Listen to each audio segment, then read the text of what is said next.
Thank you. I would like to now yield to my colleague, Congresswoman Claudia Tenney, a member of the House Financial Services Committee and representative of New York's 22nd District. Thank you very much. I appreciate my colleague from California and her hard work on this really important issue. Taxes are, of course, extremely important in New York State as being one of the highest tax states in the nation, along with California, an undistinguished honor that we don't want to have. But I rise today to actually recognize the thousands of hardworking families across the 22nd District of New York and throughout upstate who have felt the real impact of the Tax Cuts and Jobs Act. Before the Tax Cuts and Jobs Act, our tax code was broken. It was riddled with loopholes that penalized success and hurt hardworking families and hardworking taxpayers. And our middle-income families were the ones who suffered as the economy and wages remained stagnant. As I traveled from Sandy Creek to Vestal, Little Falls to Cortland, I heard real stories from families, small business owners, single parents, veterans, and seniors detailing the damage of our oppressive tax code. It held our small businesses back, crippled our family farms, and left our families feeling hopeless and overwhelmed. That's why we stepped up to the plate, took our constituents' concerns and stories to Washington, and passed legislation that reflected the values of fairness and hard work. No longer is our economy stagnant. No longer will American businesses and families suffer under an unfair and oppressive tax code from Washington. Here in New York, tax reform has provided once-in-a-generation relief from the failed status quo, a status quo that was created in part and mostly by Albany politicians whose seemingly only intent is to tax and spend, and I dare say waste, our hard-earned money. Under the Tax Cuts and Jobs Act, the typical middle-class family of four in New York's 22nd District, which I represent, will see a tax cut of $2,439. Imagine what kind of money that could do for a family of four.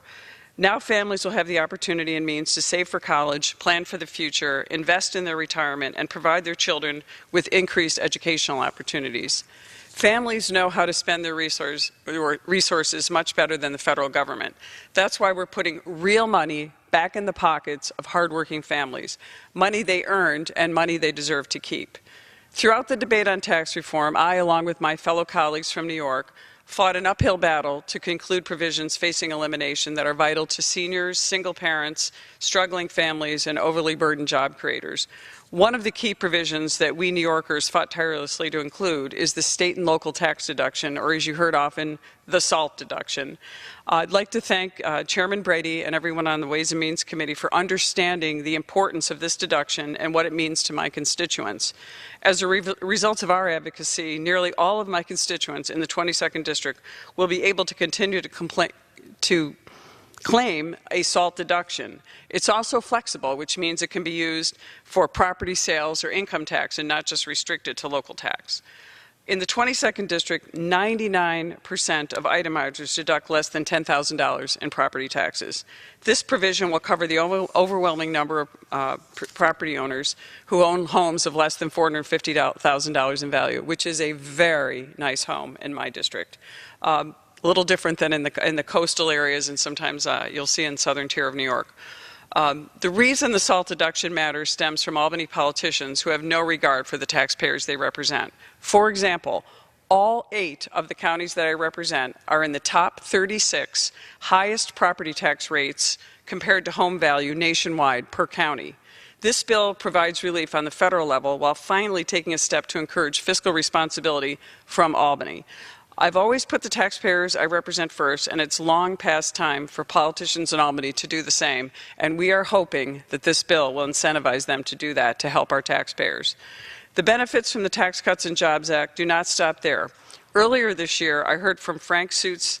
Frank is the president and CEO of Suitcoat Corporation, a family-owned, multi-generational paving company in Cortland, New York. Frank wrote to me to share the impact tax reform has had on his business and nearly 800 employees. First, in direct response to the new tax law, Suitcoat announced plans to match the federal tax cut and provide its employees with a 2% retroactive pay increase and have begun to accelerate 401k contributions for 2018 by 4 months to provide employees additional funds in their retirement accounts.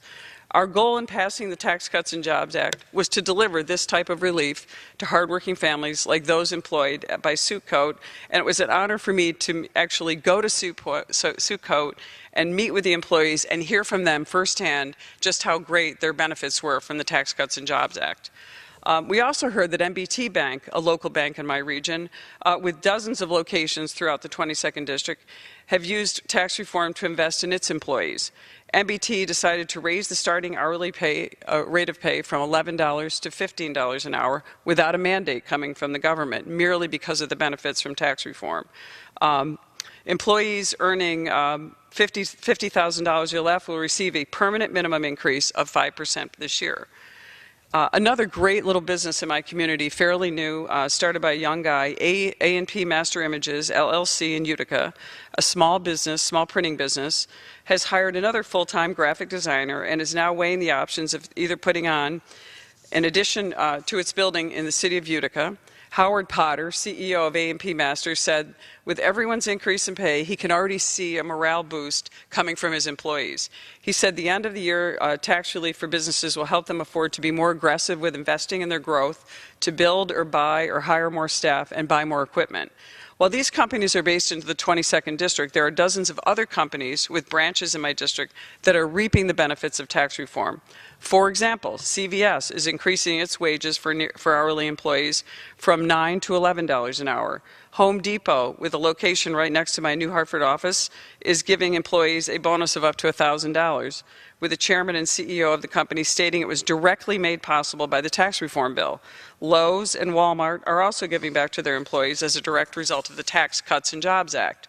All three of these corporations have numerous locations across my district and employ hundreds of hardworking citizens throughout NY22. Critics of the Tax Cuts and Jobs Act have called this law and its benefits crumbs, or Armageddon, as you famously heard. They've also called this law handout to the 1%. Time and again, they've been proven wrong. Just this past weekend, our very own New York Post declared, and I'm paraphrasing, GOP's tax cut isn't actually a gift to the rich.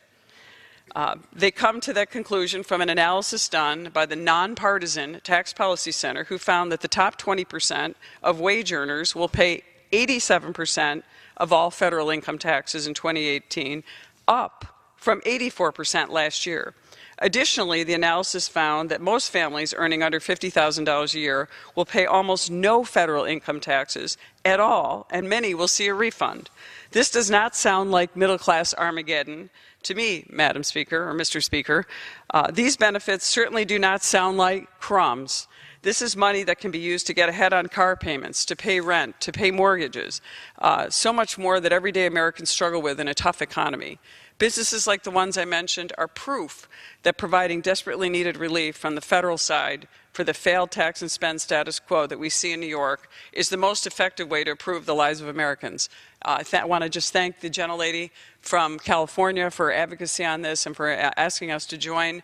And one added note I'd like to say is we found also from the Nonpartisan Tax Policy Institute that New York is going to be one of the gainers. We're actually going to see a growth in our economy and a growth in jobs in spite of what Albany may or may not do. But we are really grateful for that and just want to say, it's an honor to support the Tax Cuts and Jobs Act and to advocate for the things in that bill that helped our district.